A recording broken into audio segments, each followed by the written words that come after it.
Hi, my name is Mathias, and this is a brief overview of my plant production physiology internship.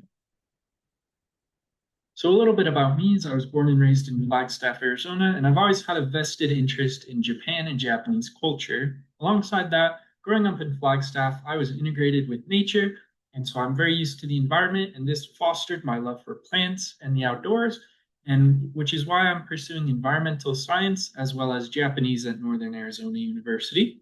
And to answer the most asked question I've gotten since coming back from Japan, I did have ramen while I was there, and it was delicious. I would highly recommend anyone who has ever thought about going to Japan to make it happen. So, a little bit to start out is talking about securing my internship. It was in a plant production physiology lab under Agarie, Sakai Agarie, and his focus, this man right here, is more on the genetic modification of plants towards mitigating the effects of climate change.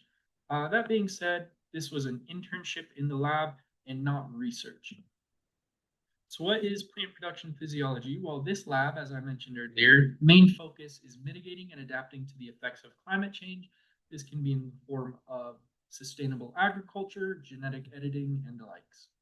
Um, Agaria Sensei's main focus is on how CAM photosynthesis might be more efficient in water conservation than C3 photosynthesis, but this requires a lot of genome editing.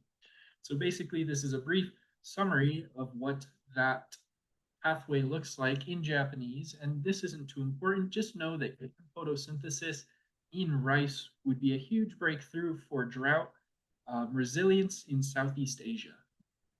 And my time in the lab was different every single day. I spent a lot of time in the field as well as in the lab office itself, reading research papers.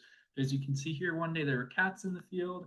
I germinated rice seedlings. I planted sweet potatoes, etc., etc.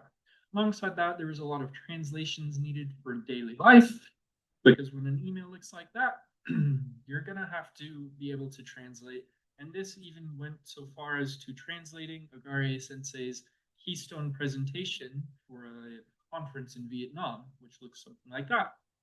So overall, I believe I contributed significantly to global ties between the United States and Japan and NAU and Kyushu University. If you'd like to hear more, please come to my summit presentation on November 21st, and thank you for listening.